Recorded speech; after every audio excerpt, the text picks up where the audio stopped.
नमस्कार साथियों, मैं हूं श्रेय शुक्ला। स्वागत है आपका हमारे YouTube चैनल स्टडी विद श्रेयसर में। दोस्तों, जैसा कि आपने थंबनेल में देखा होगा कि आज हम लोग यूपीएसआई जो कि भर्ती आने वाली है उसके एक मूल विषय पर बात करने वाले हैं, मूल विधि। दोस्तों, आज हम लोग जानेंगे मूल विधि क्या है, मूल विधि में किन किन महत्वपूर्ण बिंदुओं पे हमें चर्चा करनी है, मूल विधि के अंतर्गत कौन कौन से विषय आते हैं जिन पे हमें अपनी सामान्य समझ विकसित करनी होगी, जो आपके यूपीएसआई के एग्ज़ाम के पॉइंट ऑफ व्यू से बहुत ज़्यादा इम्पॉर्टेंट होते हैं। तो उन सारे सब्जेक्ट्स पे आज हम लोग बात करने वाले हैं। चलते हैं, इसकी स्टार्टिंग करते हैं, श्री गणेश करते हैं आज के विषय का। तो आज का जो हमारा विषय होगा वो मूल विधि, और मूल विधि में भी जो आज हम लोग मूल रूप से बात करेंगे वो बात करेंगे आईपीसी के बारे में। आईपीसी बोले तो Indian penal code, Indian penal code अर्थात भारतीय दंड संहिता। भारतीय दंड संहिता ये आया था 1860s में, 1860। तो सबसे पहले हम लोग इसी पे बात करते हैं कि इंडियन पीनल कोड है क्या, आखिर क्या चीज़ है जिसे हम लोग भारतीय दंड संहिता कहते हैं, शाब्दिक अर्थ क्या है। देखिए, पूरे लॉ के जितने विषय हैं उन सभी को यदि आपको पढ़ना है तो एक सामान्य सी बात है कि उन शब्दावलियों का आप जो है अर्थ निकाल लें। यदि उन शब्दावलियों का आप अर्थ सुनिश्चित कर ले जाते हैं, अर्थ स्पष्ट हो जाता है आपको, तो फिर आपको उसको पढ़ने में समस्या नहीं होगी। तो देखिए, जैसा कि यहाँ पे पहला शब्द यूज हुआ है भारतीय, अर्थात वह संहिता जो भारतीयों के लिए है। दंड अर्थात इसमें जो प्रावधान किए जाएंगे वो किसके प्रावधान होंगे, दंड के। और संहिता अर्थात संकलन, ऐसे कई सारे नियमों का, कानूनों का क्या होगा, इसमें संकलन होगा। तो हम कह सकते हैं इसकी एक परिभाषा के रूप में a code which define the crime and punishment, अर्थात एक ऐसी संहिता जो क्या करती है, क्राइम को यानी अपराध को और पनिशमेंट यानी दंड को डिफाइन करती है, सुनिश्चित करती है, उसके बारे में बताती है, उसे ही हम क्या कहते हैं, इंडियन पेनल कोड। भारतीयों के लिए जिस संहिता का प्रयोग हुआ वो क्या कहलाई, इंडियन पेनल कोड। तो आगे की चर्चा में हम लोग देखते हैं कि लॉ आखिर है क्या, विधि है क्या, है ना। विधि के अंतर्गत क्या हम लोग पढ़ेंगे, लॉ क्या है। चूंकि इसमें पूरा लॉ ही लिखा हुआ है, लॉ के विद्यार्थी इस बात को बेहतर तरीके से समझेंगे। लॉ है क्या, तो लॉ देखिए है क्या, basically law is a common sense. ये एक सामान्य समझ है। हमारे सोसाइटी में, हमारे आसपास में जो भी चीज़ें, जितनी भी चीज़ें हो रही हैं वो कहीं ना कहीं लॉ के अंतर्गत आती हैं, वो कानून के अंतर्गत, विधि के अंतर्गत आती हैं, है ना। तो हम कह सकते हैं कि लॉ क्या है, तो लॉ है a set of rules and regulation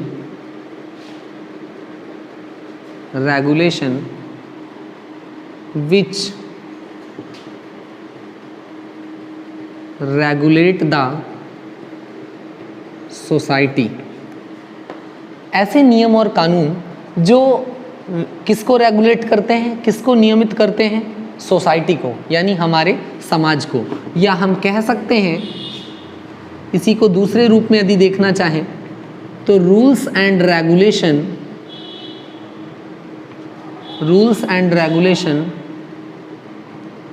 which control the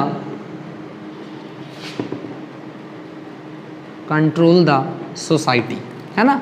तो कानून बेसिकली क्या है, तो कानून है बेसिकली जो हमारे समाज को नियंत्रित करता है और नियमित करता है, वही हमारा क्या कहलाता है, लॉ कहलाता है या विधि कहलाता है। विधि को पढ़ने के लिए, लॉ को पढ़ने के लिए हम कुछ महत्वपूर्ण बिंदुओं पे यदि गौर कर लें तो हम किसी भी कानून को आसानी से समझ सकते हैं। कोई भी कानून हो, कितनी भी टिपिकल लैंग्वेज में क्यों ना लिखा हो, अगर इन तीन बातों पे गौर कर लिया जाए तो आसानी से उसके बारे में समझा जा सकता है। कौन से तीन बिंदु हैं, तो सबसे पहले तो उसकी डेफिनेशन क्या है, उसकी डेफिनेशन क्या है, अर्थात परिभाषा। दूसरी जो मूलभूत बात है डिफरेंस, अर्थात अंतर। और तीसरी जो मूलभूत बात है वो है एक्सप्लेनेशन, अर्थात उसका स्पष्टीकरण। यदि इन तीन बिंदुओं पे हम गौर कर लें तो किसी भी कानून को हम आसानी से समझ सकते हैं। किसी भी कानून को सामान्य रूप से समझने के लिए आप इन तीन बिंदुओं पे अध्ययन कर लें तो आप उससे सामान्य समझ बना सकते हैं। सबसे पहला तो उसकी परिभाषा क्या है, मूल रूप से वह कानून क्या कहना चाह रहा है, किन शब्दावलियों का प्रयोग हुआ है, और इससे आपको उस कानून के बनाने के पीछे का आशय स्पष्ट हो जाएगा। यदि आशय स्पष्ट हो जाएगा तो आप ये समझ पाएंगे कि इस कानून के अनुसार किस प्रकार के आशय और कौन कौन से कृत्य अपराध की श्रेणी में आते हैं, ये समझने में आपको काफ़ी मात्रा में मदद मिलेगी। दूसरी जो बात आती है वो डिफरेंस। देखिए, कोई भी कानून जो बनता है वो या तो किसी कानून को रिप्लेस कर रहा होता है, किसी दूसरे बने हुए कानून को रिप्लेस करता होगा, या उसके संगत में कोई दूसरा कानून उपस्थित होगा, या उस कानून की ही भाषा में कोई दो प्रकार की मूलभूत शब्दावलियों का प्रयोग हुआ होगा। यदि इनका अंतर आप स्पष्ट कर लेते हैं तो आपको उस कानून को पढ़ने में, समझने में बहुत आसानी होगी। फिर आपके लिए जो विधि विषय है वो कठिन नहीं रह जाएगा, उसकी पूरी जटिलता समाप्त हो जाएगी, है ना।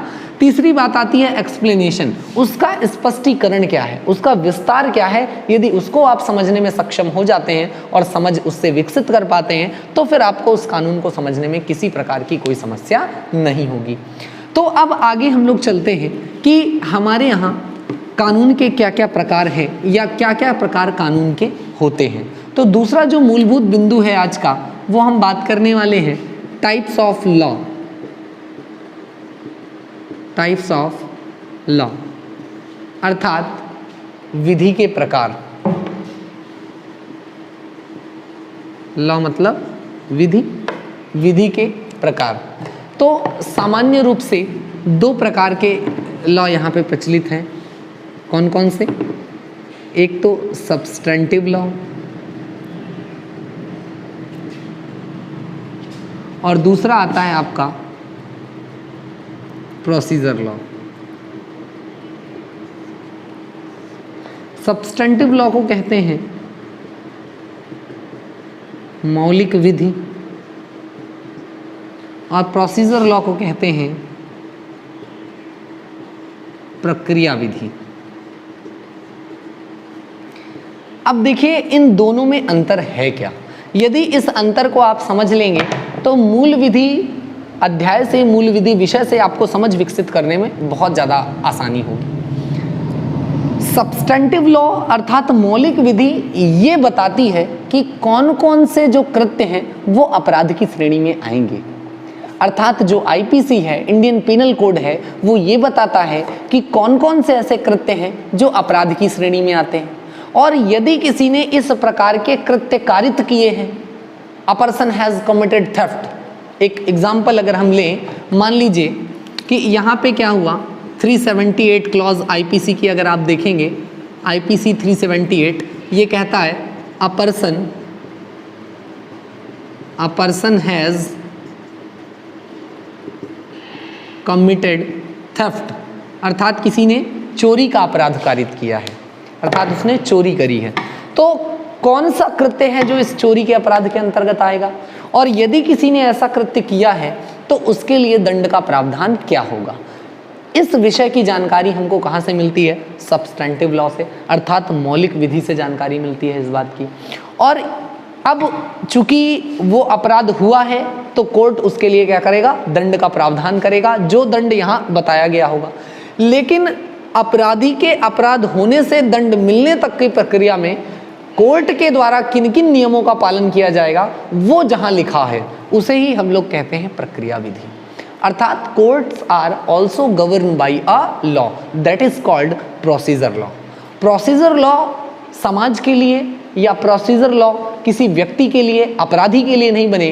प्रोसीजर लॉ बने हैं एक्चुअल में कोर्ट्स के लिए, कि कोर्ट जिन नियमों का अनुसरण करते हुए किसी अपराधी को दंड प्रक्रिया तक पहुंचाएंगे या किसी व्यक्ति के न्याय को सुनिश्चित करेंगे, किसी व्यक्ति के अधिकार को सुनिश्चित करेंगे, उसे सुनिश्चित करने में जिस प्रक्रिया का वो पालन करेंगे वो ही कहलाता है आपका प्रक्रिया विधि। तो सबसे पहले हमने देखा कि यहाँ पे सब्सटेंटिव लॉ और प्रोसीजर लॉ होते क्या हैं। तो सब्सटेंटिव लॉ बताएगा कि कौन कौन से कृत्य अपराध हैं और इनके लिए दंड क्या है। प्रोसीजर लॉ बताएगा कि अगर ये अपराध कारित हुआ है तो इसके दंड देने की प्रक्रिया क्या होगी और उसे दंड किस प्रकार से दिया जाएगा, किस प्रकार से गवाही होगी, किस प्रकार से साक्ष्य लिए जाएंगे, किस प्रकार से सुनवाई होगी, वो सारी प्रक्रिया कहाँ लिखी है, प्रोसीजर लॉ में। इन पूरे विषय को समझने के लिए आपको एक चीज याद रखनी होगी, अगर आप अपनी समझ विकसित कर ले जाते हो इंटरप्रिटेशन में, अर्थात इंटरप्रिटेशन ऑफ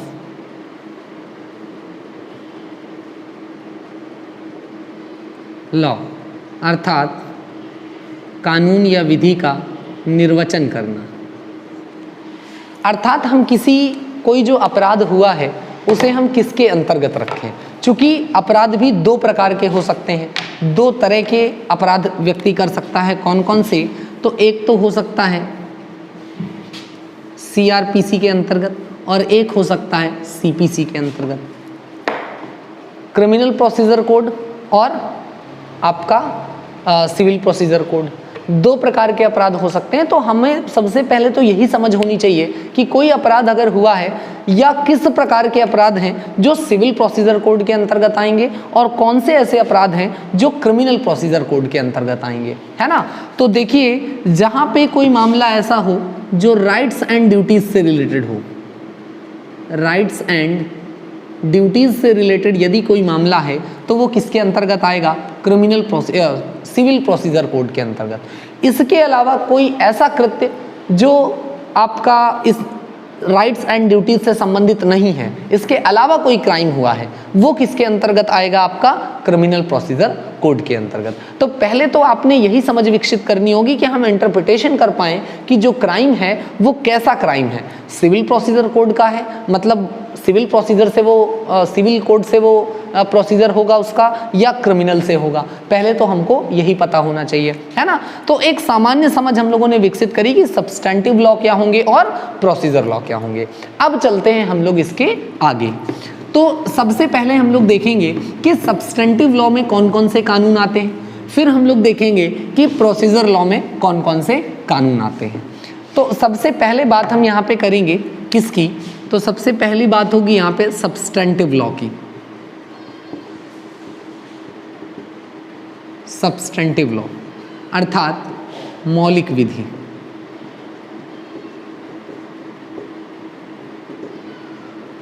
मौलिक विधि, मौलिक विधि में मुख्य रूप से 4 कानून आएंगे। सबसे पहला आएगा Indian contract act 1872। Number 2 transfer of property act 1882। Number 3 आएगा इंडियन पीनल कोड 1860। नंबर 4 आपका आएगा law of torts. Law of torts अर्थात यदि इसको हम देखें तो ये है आपका भारतीय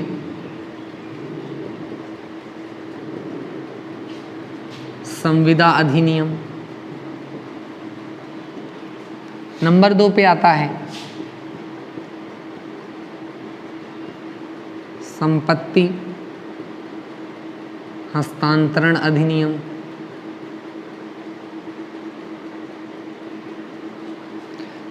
फिर उसके बाद है भारतीय दंड संहिता। भारतीय दंड संहिता। नंबर 4 है अपकृत्य या दुष्कृत्य। ये 4 जो एक्ट हैं ये मूल रूप से आते हैं किसके अंतर्गत, सब्सटेंटिव लॉ के अंतर्गत। अर्थात कोई भी व्यक्ति जब अपराध कारित करता है तो वो इन चार में से किसी एक के तहत कोई अपराध कारित करता है। या तो उसने भारतीय संविदा अधिनियम के तहत कोई अपराध किया होता है, या उसने ट्रांसफर ऑफ प्रॉपर्टी यानी संपत्ति हस्तांतरण अधिनियम के तहत कोई अपराध कारित किया होता है, या इंडियन पीनल कोड के अकॉर्डिंग कोई ऐसा कृत्य जो उसमें अपराध घोषित है वो कारित किया है, या फिर लॉ ऑफ टॉर्ट्स अपकृत्य या दुष्कृत्य किया है। कोई भी ऐसा कानून जो मोरल वैल्यूज के अगेंस्ट है, सोसाइटी के अगेंस्ट है, कोई ऐसा काम किया है, वो भी आपका किसके अंतर्गत आता है? लॉ ऑफ टॉर्ट्स के अंतर्गत आता है। इन चारों को हम लोग किसके अंतर्गत पढ़ते हैं? सब्सटेंटिव लॉ के अंतर्गत। अब आइए देखते हैं कि प्रोसीजर लॉ में क्या क्या आता है। तो अगर हम लोग बात करें प्रोसीजर लॉ की, तो प्रोसीजर लॉ पे तीन चीज़ें हम लोगों को मूल रूप से देखनी होगी। यहाँ पे अब हम लोग बात करेंगे प्रोसीजर लॉ की, अर्थात प्रक्रिया विधि की।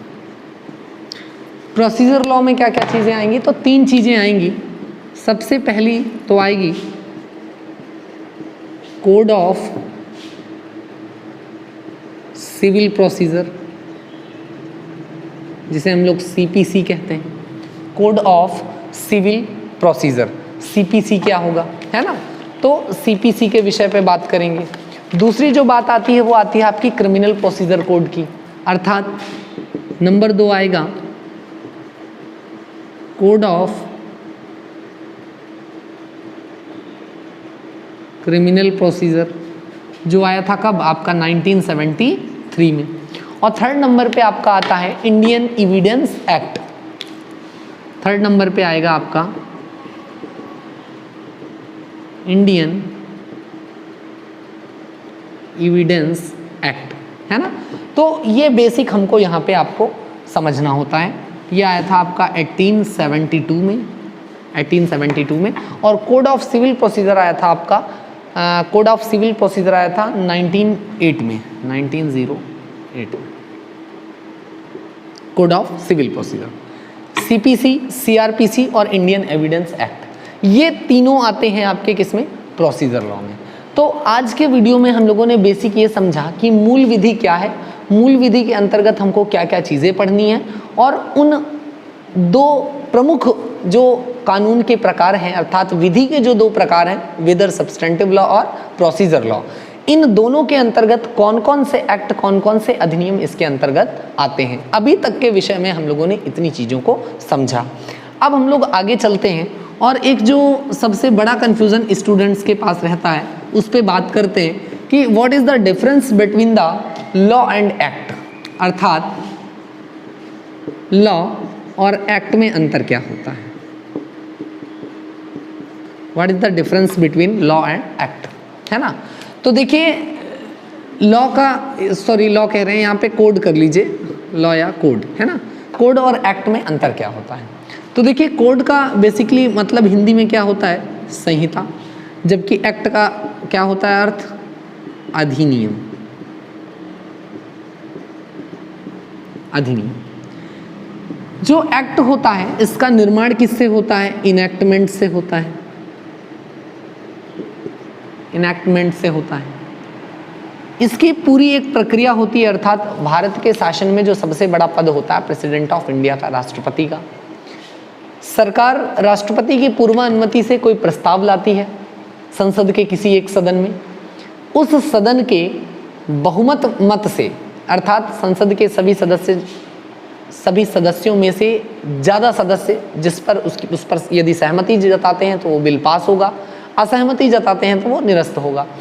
संसद के बहुतायत सदस्यों ने जब किसी बिल पर सहमति दर्शाई तब वह बिल जाता है दूसरे सदन में, अर्थात यदि वो राज्यसभा में प्रस्तुत हुआ था तो सहमति के पश्चात लोकसभा में जाएगा, यदि लोकसभा में प्रस्तुत हुआ था तो सहमति के पश्चात राज्यसभा में जाएगा। और वहाँ जाने के बाद उस सदन के सदस्य भी उस पर अपनी सहमति देंगे, तत्पश्चात वो बिल पहुँचता है किसके पास? राष्ट्रपति के पास। राष्ट्रपति उसमें हस्ताक्षर करते हैं और फिर वो बिल बन जाता है एक्ट। अर्थात ये पूरी प्रक्रिया कहलाती है अधिनियमितीकरण। क्या कहलाती है? अधिनियमितीकरण, इनैक्टमेंट। इनैक्टमेंट प्रोसेस से जब कोई बिल गुजरता है तो वो बन जाता है एक्ट और फिर वो लागू हो जाता है।